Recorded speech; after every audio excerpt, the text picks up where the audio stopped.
तेरी बीवी लिपस्टिक लगाकर, लाली पाउडर लगाकर, सजकर संवर कर के बाजार जाया करती थी, खूबसूरत साड़ी पहनकर अपने हुस्न की नुमाइश किया करती थी। तूने अपनी बीवी को कभी रोका कि नहीं रोका? तेरी जवान बेटी टाइट कपड़े पहन करके बाजार में घुमा करती थी, तूने अपनी बेटी को कभी मना किया कि नहीं किया? तेरी बेटी अपने फोटो को इंस्टाग्राम, हर इंसान से उसकी जिम्मेदारी के बारे में सवाल किया जाएगा। आदमी से पूछा जाएगा, तू अपने घर का निगरान था, तू किसी का शौहर था, किसी का बाप था, तूने अपने बच्चों पर कितनी नजर रखी? तूने अपनी बीवी पर कितनी नजर रखी? तेरी बीवी लिपस्टिक लगाकर, लाली पाउडर लगाकर, सजकर संवर कर के बाजार जाया करती थी, खूबसूरत साड़ी पहनकर अपने हुस्न की नुमाइश किया करती थी, तूने अपनी बीवी को कभी रोका कि नहीं रोका? तेरी जवान बेटी टाइट कपड़े पहन करके बाजार में घुमा करती थी, तूने अपनी बेटी को कभी मना किया कि नहीं किया? तेरी बेटी अपने फोटो को इंस्टाग्राम पे डाला करती थी, तेरी बेटी अपने फोटोज फेसबुक पर डाला करती थी, तेरी बेटी रात को 2-2 बजे तक गैर महरम लड़कों से बातें किया करती थी, तू रात में तहज्जुद पढ़ा करता था, तू फजर की नमाज पढ़ा करता था, तूने अपनी जिम्मेदारी को कितना निभाया? तूने एक बाप होने की जिम्मेदारी कितनी निभाई? कुल्लुकुम राई व कुल्लुकुम मसऊलुन अन रइयतिही। ओ लोगों, तुम में से हर इंसान से उसकी जिम्मेदारी के बारे में कल पूछा जाएगा। हालात बहुत खराब हो चुके हैं मेरे भाई, हमारी और आपकी सोच से भी खराब हो चुके हैं। 2-3 दिन पहले मेरे पास मैसेज आया, महाराष्ट्र के अंदर एक बहुत मशहूर शहर है नागपुर। नागपुर में सोफिया नाम की मुसलमान लड़की शादी कर रही है भुवनेश्वर नाम के गैर मुस्लिम लड़के के साथ। लड़की का नाम सोफिया है, लड़के का नाम भुवनेश्वर है। लड़की मुसलमान घर की, लड़का गैर मुस्लिम घर का, हिंदू घर का। शादी का कार्ड छप रहा है और शादी के कार्ड पर बाकायदा हिंदू रीति रिवाज से विवाह की बात कही गई है और ऊपर ओम गणेशाय नमः भी लिखा हुआ है। मेरे प्यारे साथियों, अगर आपकी मुसलमान लड़की अपने घर से भाग करके किसी गैर मुस्लिम के साथ शादी कर रही है और फिर उसके धर्म को स्वीकार कर रही है और इस्लाम को त्याग रही है, इस्लाम को छोड़ रही है, तो क्या ये पूरी कौम के लिए सोचने का मकाम नहीं है? क्या ये चुल्लू भर पानी में डूब मरने का मकाम नहीं है? हमें और आपको इस पर भी गौर करने की जरूरत है कि हम अपनी बेटियों को इस लायक भी नहीं बना सके।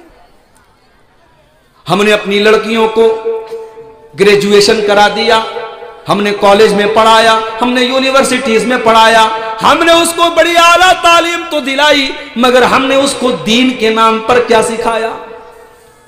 हमने बहुत बड़ा अगर हमने तीर मार लिया, हमने किसी हाफिज साहब को पकड़ लिया, किसी मौलवी साहब को पकड़ लिया, मौलवी साहब मेरी बेटी को कुरान पढ़ा दीजिए। मौलवी साहब 1-1 घंटे की ट्यूशन करने लगे और आपकी बेटी को कुरान उन्होंने पढ़ा दिया।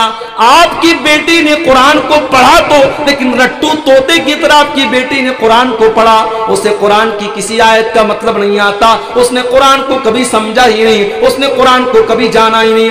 उसने रट्टू तोते की तरह कुरान पढ़ तो लिया, मगर कुरान में पर्दे का हुक्म दिया गया, यह आपकी बेटी को मालूम नहीं। कुरान में नजरों को झुकाने का हुक्म दिया गया, यह आपकी बेटी को मालूम नहीं। कुरान में ज़िना को दुनिया का बहुत बड़ा गुनाह कहा गया, आपकी बेटी को मालूम नहीं। कुरान में अपनी शर्मगाह की हिफाजत करने का हुक्म दिया गया, आपकी बेटी ने कभी पढ़ा ही नहीं। कुरान में यह कहा गया कि जब तुम घर से निकलो तो अपने आप को पर्दे में, अपने आप को हिजाब में, अपने आप को बुर्के में तुम छिपा करके निकलो। आपकी बेटी को यह बताने वाला कोई नहीं है। क्या अल्लाह कल कयामत के दिन हमें पकड़ेगा नहीं?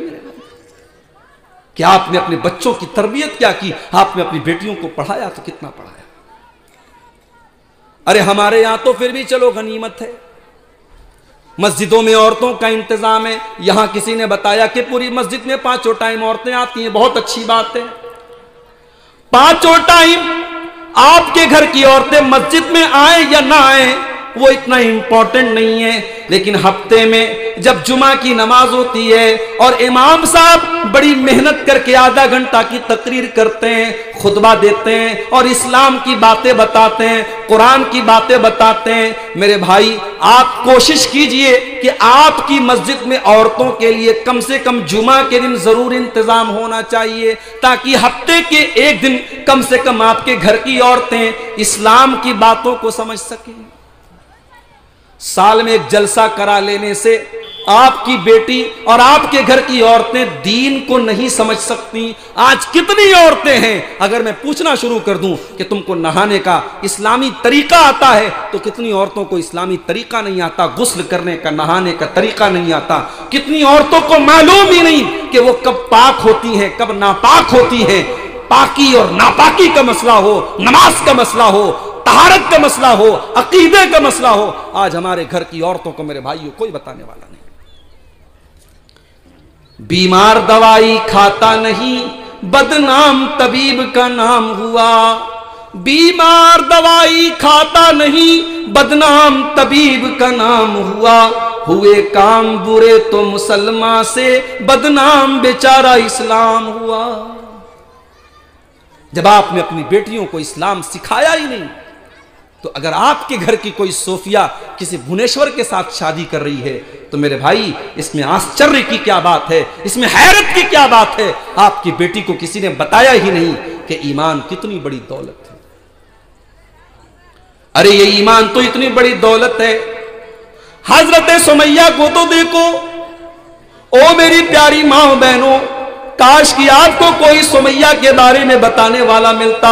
सुमैया तो वो है कि उसके शौहर के सामने, उसके जवान बेटे के सामने अबू जहल कहता है कि सुमैया, तूने अगर इस्लाम को नहीं छोड़ा, तूने मोहम्मद के दीन को नहीं छोड़ा, ऐ सुमैया मैं तुझे नंगा कर दूंगा, तेरे बदन से कपड़े उतार दूंगा। सामने जवान बेटा है। ओहो, माँ के लिए कितनी शर्म की बात है, माँ के लिए कितनी गैरत की बात है, उसके जवान बेटे के सामने उसको बेलिबास कर दिया जाए। मगर सुमैया को पता था आज दुनिया में ये हालात अगर मैंने देख लिए, लेकिन अपने ईमान को बचा लिया, अपनी तौहीद को बचा लिया, अपने दीन को बचा लिया, तो कल कयामत के दिन में कामयाब हो जाऊंगी। सुमैया के बदन से कपड़े उतार लिए गए। बड़ी बेदर्दी से, बड़ी बेशर्मी से हजरत सुमैया को अबू जहल ने उनके शौहर के सामने, उनके जवान बेटे के सामने शहीद कर डाला। मगर सुमैया ने अपने दीन से समझौता न किया, अपने तौहीद से समझौता न किया, अपने इस्लाम को छोड़ना गवारा न किया। हमारी बेटियों को सुमैया के बारे में कोई बताने वाला नहीं। नबी अकरम का दौर है, लड़ाई का मैदान है, जंग का मैदान है। जंग खत्म हो चुकी है, मुसलमानों की शहीदों की लाशों को इकट्ठा किया जा रहा है। एक औरत आती है जिसका नाम उम्मे खल्लाद है, उसका बेटा भी उस जंग में शहीद हो चुका है। वो अपने बेटे की लाश को देखने के लिए आती है, और हदीस के अल्फाज हैं, वो सर से पैर तक बुर्के में आती है, वो सर से पैर तक नकाब में आती है, वो सर से पैर तक अपने आप को छुपा करके आती है। लोग कहते हैं तेरा बेटा तो कत्ल हो चुका है, तेरा बेटा तो दुनिया से जा चुका है, और तू इतना पर्दे में आई है, तू अपने पूरे बदन को छुपा करके आई है। तो वो औरत क्या जवाब देती है? इन उर्जा इब्नी फलन उर्जा हयाई। ओ लोगो, मैंने अपना बेटा खोया है, मैंने अपनी शर्मो हया को नहीं खोया है। मेरा बेटा गया है, मेरी हया नहीं गई, मेरी शर्म नहीं गई। इस्लाम ने पर्दे का जो हुक्म दिया है, वो जंग के मैदान में भी उसके ऊपर मैं अमल करूंगी। मैं अपनी शर्मो हया से कोई समझौता नहीं कर सकती। आज अपने घर की इस्लाह करने की मेरे भाइयों, और अपने घर को सुधारने की हमें बड़ी जरूरत है। और खास तौर से बुरा मत मानिएगा, बंगाल के हालात जो हैं इस मामले में बहुत खराब है। शायद आपको मालूम ना हो, आपके बंगाल में एक बड़ी तादाद में मुसलमान लड़कियां गैर मुस्लिमों के साथ शादी करके उनके साथ अपना घर बसा रही हैं, और उनके तरीके से पूजा पाठ कर रही हैं, उनके मजहब में शामिल हो रही हैं, और ये बड़ी तेजी से ये हो रहा है। आज आपके घरों में कितनी मुसलमान लड़कियां हैं, जब वो घर से निकलती हैं पता ही नहीं चलता कि ये मुसलमान है या गैर मुस्लिम है।